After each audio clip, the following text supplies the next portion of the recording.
Let's go on to our next question. What is your top self-care tip? I feel like we should start with Simon.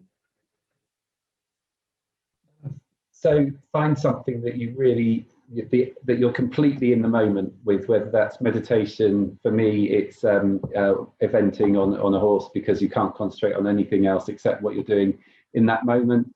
And once you find it, you do it often enough that it gives you the space that you need to do it. And also, don't make self-care another thing you've got to do. Make sure it's something that you really want to do and are willing and able to find space without it feeling like it's another job on the list.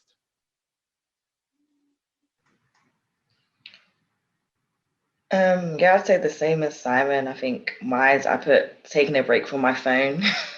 I think we're in that whole thing where we're always on our phones all the time. And I think, yeah, social media is great, but it also can be quite negative. And I think consuming so much negativity at times is just a bit, well, I need a bit of a break. So definitely taking a break from my phone. Reading, I think, because you can just go somewhere else when you're in a book. Journaling as well. I think taking ownership of your feelings when you are feeling sad. I think we've kind of come across this notation that we must always be happy, and that's just not humanly possible. Nobody's 100% happy, and if they are, then there must be a robot or something. So definitely journaling and just taking ownership of why I'm feeling the way I'm feeling that day.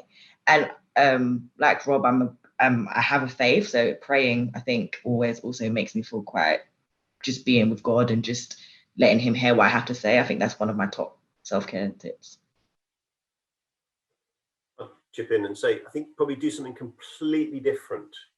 So sometimes, we do socialize with work colleagues, or, you might be studying for exams or something, and, trying to sort of break out from that. So on a Tuesday night, I played tennis with a bunch of local dads who are not psychiatrists.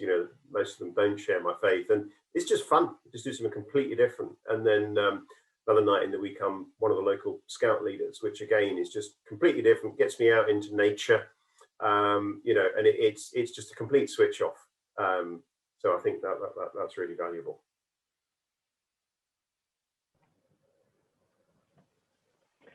I'll chip in. Do you know what? There are so many self-care strategies. Exercise is a big one for me, but I'm not going to focus on that. I would say let yourself chill out in your pajamas, binge watch your favorite shows, and let yourself just do nothing when you need to.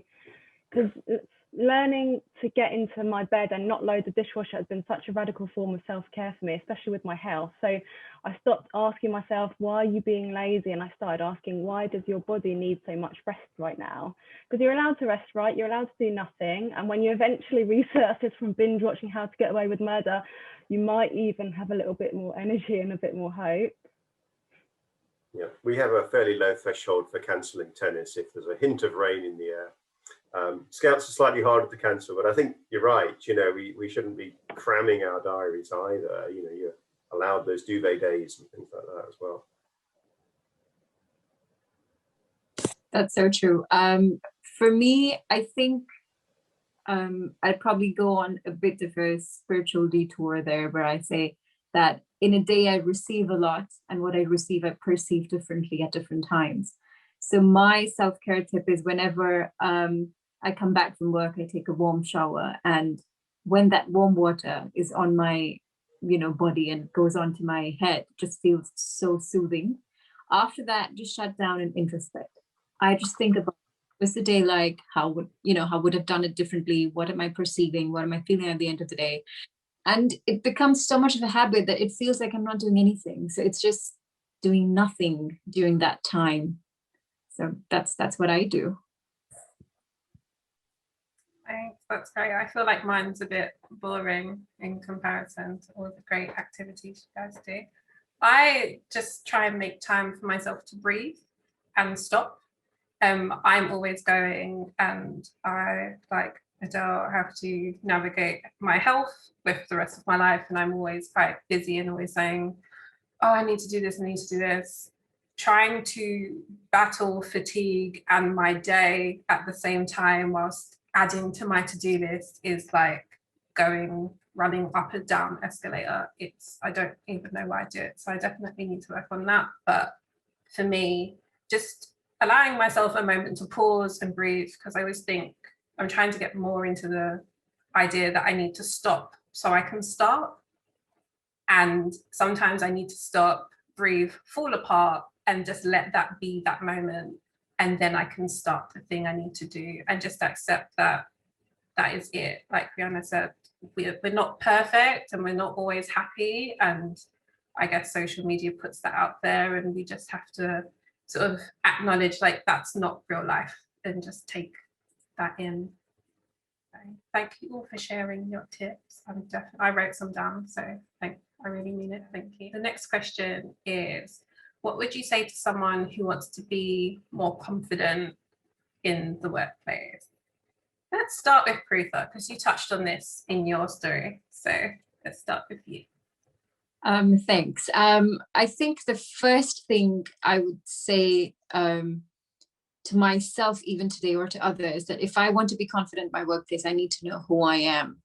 And sometimes, you know, the saying that I think, therefore I am, I change it to I am, therefore I think.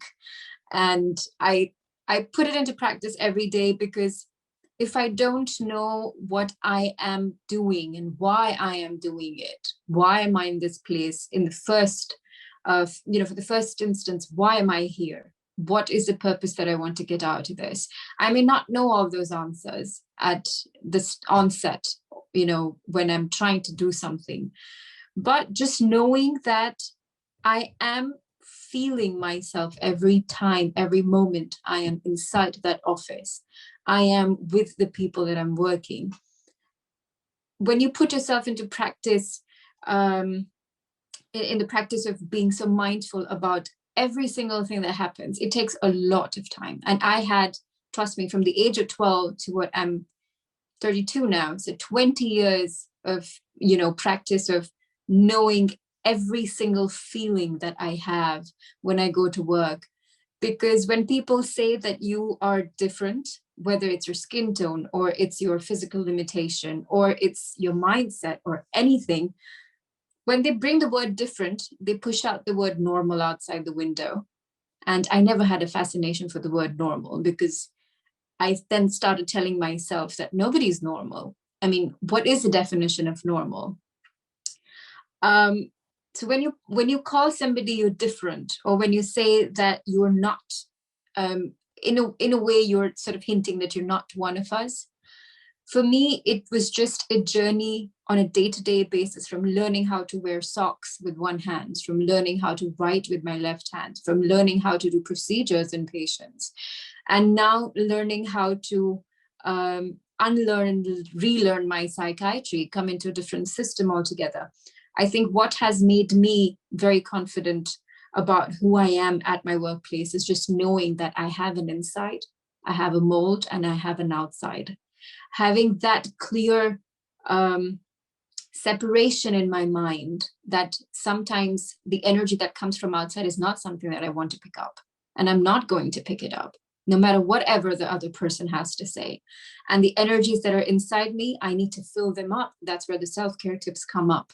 So for me, it works unless I don't know who I am. And it's a process, but you got to start somewhere. And I think compared to a lot of Asian cultures, the multicultural, community that we have in the United Kingdom, or even the United States, or the countries that have more opportunities than back home, I think it's already taught to you to know who you are. And once you start finding yourself, it's also about maintaining a balance and not getting swayed away in one direction. So it's a lot of hard work, but I think all of us are doing it at our level. So that's probably it for me. Thank you. Almost spoke on mute there. So would anyone else like to weigh in on that? I'm aware that we're almost running out of time. Captured it brilliantly. You know, it's keeping that separation and learning and working, and yeah, nothing to add. Once again, you've made us speechless. So one thing I would like to say, in terms of confidence is that hearing no is not the worst thing you're ever going to hear, and that it's okay if someone says no, it's okay. Like, you're not going to be a million steps back. You're not going to be in a completely different position. You will just be where you were before they said it. You asked, you just have to keep putting yourself out there and keep going. And if you keep knocking on the door and being persistent, someone will eventually answer it. And don't let that ever stop you from doing something, the fear of saying no.